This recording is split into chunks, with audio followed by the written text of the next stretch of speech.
I need to make a confession here. I am very remorseful for having almost forgotten to do a little sketch on one of the most important people in my life as a jazz musician, and one of the most important people in the evolution of jazz as an art form and jazz education and so many other areas that encompass jazz music and American culture. He's not a household name. He's been gone for a while and we've forgotten him. So I'm going to bring him to the front. We're talking about Dr. Billy Taylor. This is very personal to me because I met the man a few times. Always elegant, always kind, always humble, and always brilliant. Billy Taylor was born in 1921 in Greenville. I say Greenville because that's where they say it in North Carolina. They don't say Greenville, they say Greenville. Greenville, North Carolina in 1921. But, of course, Greenville was kind of rustic and rural and agricultural, a lot of pigs and chickens and that kind of thing. So, just like in Beverly Hillbillies, his family had to get away from there. So, they moved up to Washington, D.C., yeah, the nation's capital. And when Billy got there, he was happy. He started learning to play this instrument that he played, drums and guitar and the saxophone. And he finally settled on the piano somewhere around 13. He said, well, this is the one that worked for me. And it worked. And he was taking lessons. Family supported him. They gave him some theory lessons and classical piano lessons with Henry Grant. I know what you're thinking. Well, who is Henry Grant? Well, Henry Grant was Duke Ellington's piano teacher and a legend in Washington, D.C. Henry Grant. Go look him up. You'll be shocked by that man, too. So Billy Taylor had a good start. Washington, D.C., studying theory and classical piano at a young age in a very disciplined fashion, because Henry Grant was no joke, baby. You did it or you paid. Later on, Billy Taylor wasn't so convinced that music was going to be his thing, so when it got time for him to graduate from high school, there was no doubt what he was going to do. You see, he was also an academic. So rather than going to New York like Duke did, or go to a trade school like Duke did, oh no, Billy Taylor decided, I'm going to college. So he goes to Virginia State and he majors in sociology. And he's very good with his sociology, straight A student, you know. Until someone in the music faculty heard him playing the piano and goes, we ain't wasting you on no sociology, boy. Come here, you're gonna be a music major. And 2 years later, Billy Taylor graduated from Virginia State with a degree in music. And then he goes to New York. New York, New York, the Big Apple. Yeah, this little country boy from Greenville. Thank God he stopped in Washington, D.C., so he knew a little bit about city life, and he's following in the footsteps of Duke Ellington. And he shows up on the scene right during the swing era and just before bebop, and he met Art Tatum, and Art Tatum was his mentor and showing him all the stride piano, all the fast licks. Of course, Billy could do that because he had all that classical training and whatnot. And of course, he had all the harmonic technique because he had studied, you know, Debussy and all that, so he knew about the harmonies and whatnot. So he was all ready to go when the new thing happened, and the new thing was bebop. And there was Billy Taylor. He was ready to do it. Yes, he was. But as soon as he got to New York, you see, he could play. And Ben Webster, who was one of the baddest cats around on saxophone, decided, I want you, son. You play good. I want you to join my band. So he joined Ben Webster's band, and then he had to leave New York. Matter of fact, he had to leave America, like a lot of jazz musicians did, especially black jazz musicians did in this point in time with all this racial stuff that was going on at that time, still going on now. Yeah, that stuff. Okay, he left. They go to Europe. He likes it, but he got to come back. So he comes back and he plays a while in New York, and then he had a chance to go back to Europe, the Netherlands, which I love, really. So peaceful, people so great, feel like a man. And France, Paris, which I love for the same reasons. Billy by this time is married, and so when the band came back to the States, Billy's like, I ain't ready to go home. I'm gonna stay in Europe a little bit longer so I can flex, give me a little freedom. I like it. And his wife agreed. So they stayed in Europe for a while, but eventually he had to come on back home, and he did. And finding gigs was easy for him. He was playing at the Royal Roost, which was one of the clubs I profiled some time ago during the bebop era, one of the hot bebop clubs. And soon, he became pianist at Birdland. You've heard of Birdland, right? Yeah, he was at Birdland. Not only was he playing at Birdland, he was the house pianist, which means he's running things at Birdland. And he held the job at Birdland longer than any single musician ever did. Who is Dr. Billy Taylor? This is who Dr. Billy Taylor is. During that time at Birdland, of course, you can't have Birdland unless Bird is there. So Charlie Parker is coming through, and Dizzy Gillespie is coming through, and Miles Davis is coming through, and J.J. Johnston is coming through, and Stan Getz is coming through. And he's playing with all of them. They're just loving it. You know, they never said a whole lot about a whole lot of piano players coming through there. Because although we've heard of Thelonious Monk and we've heard of Bud Powell, we've heard of all these cats, they ain't want no part of Billy Taylor over there at the Birdland. They felt better over there at Minton's. They didn't need none of that Birdland stuff because Billy Taylor was laying it down. But see, Billy Taylor had this restless mind. And he really cared very much for education, being an educated man himself.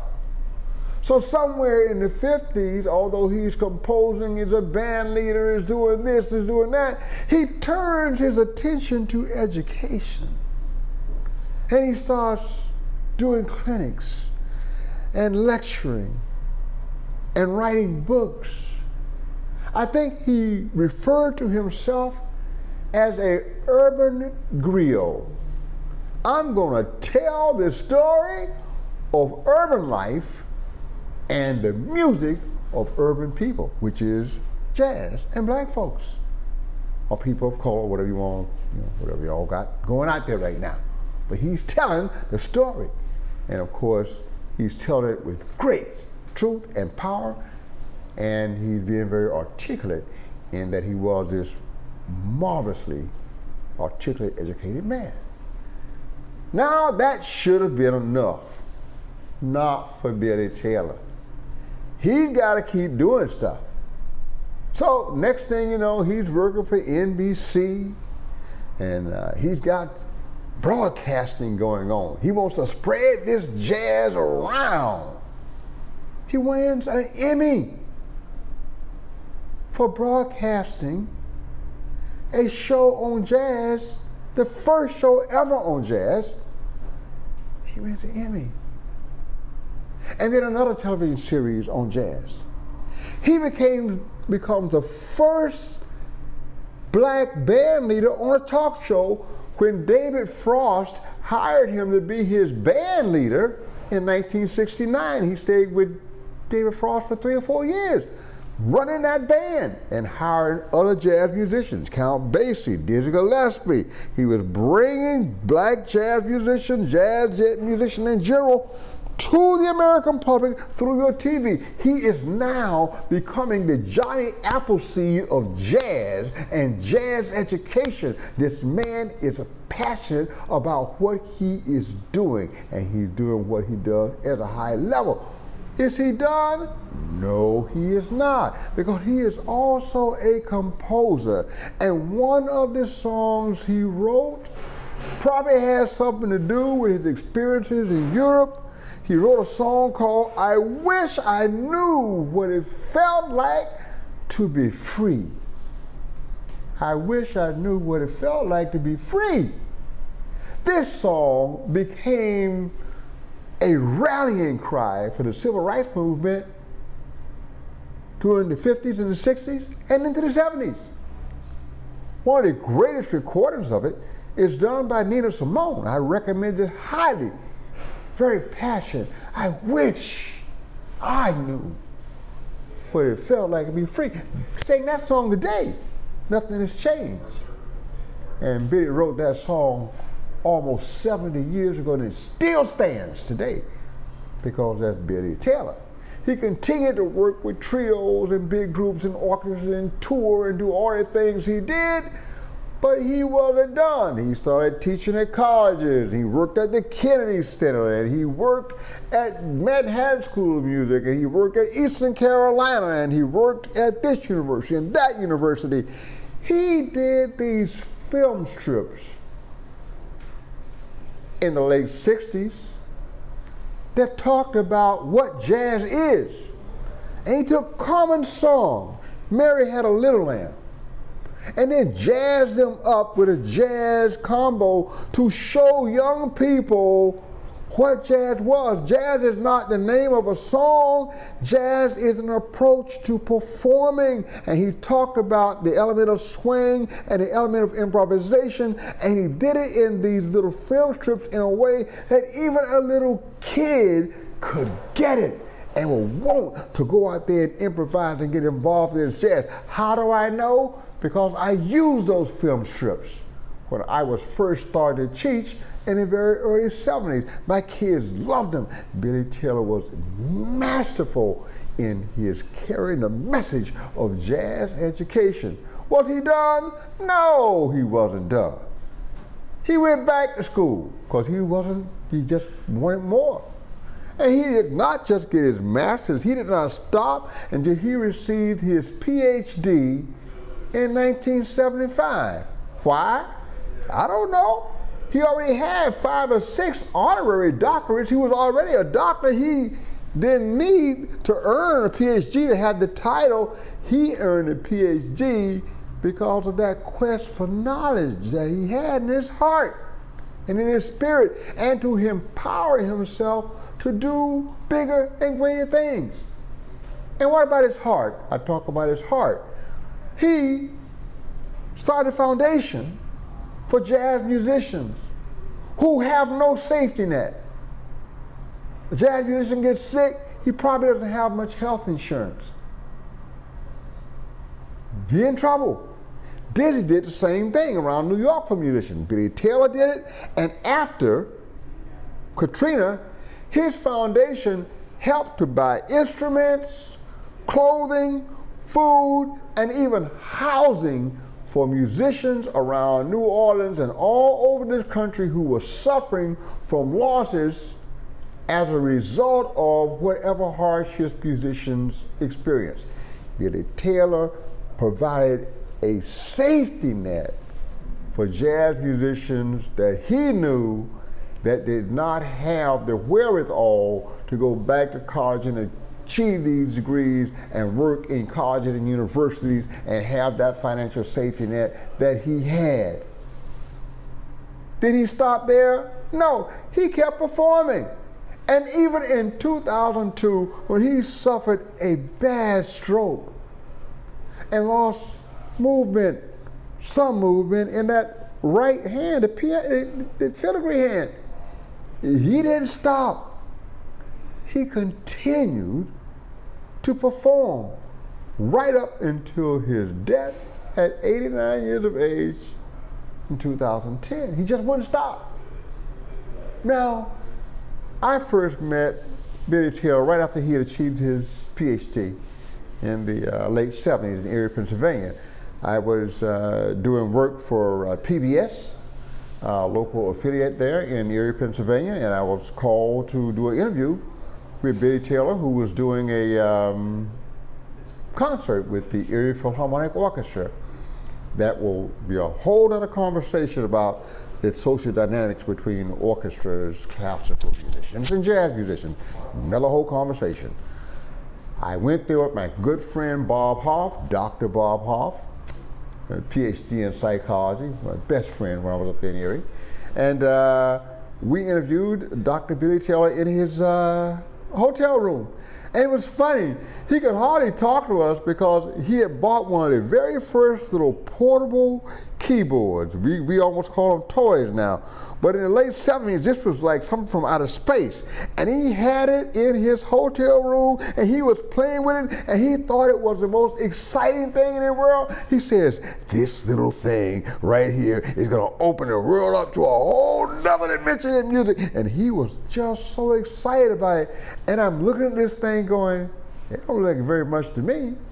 And Bob Hoff, who was not really a musician, just a music lover, went, I don't see what he sees in that.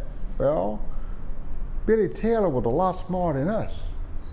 Because as you know, here we are now, you can't do anything without electronics. And electronic keyboards run the world. Ask Alan Sams. Hey Alan, how you doing? That's right, Billy Taylor, baby. And so we completed the interview. It was broadcast. It was great. I have to find that tape sometime. I'm sure Steve wants to hear it. And I didn't see him for a while. And then I heard he was coming to Clearwater once I moved here. And I went out to see him that night, do a concert in Clearwater at a piano warehouse, as a matter of fact. And the amazing thing is the band he had with him there included Victor Gaskin, the great bass player, and it was exactly the same band that I had seen in Erie, Pennsylvania 20 years earlier. He was also very loyal to his band members. He liked to have a situation that was comfortable and well known for him so he could experiment and improvise freely and know that he had a supporting cast. I then found out that the young Clay Perry, who grew up here, who's a great producer in Nashville now, was a part of a clinic that Dr. Taylor did at PCCA earlier that day. So although Billy Taylor had a performance that night, that did not stop him from waking up early and going into a high school and talking to a group of young kids, because from the middle to the end of his life, his greatest passion was education, spreading the good news of jazz. And he was a bad cat. He could play his butt off. And he was a composer. And he was a broadcaster, winning Peabody Awards, Emmy Awards, you name it. Dr. Billy Taylor is someone that we should never forget, because he has contributed so much to us. As Leonard Feather, the great noted jazz writer, said, there is no doubt that Billy Taylor during his life was the most passionate spokesman for the importance of jazz and education that the world had ever seen. Thank you, Dr. Billy Taylor. And thank you for listening.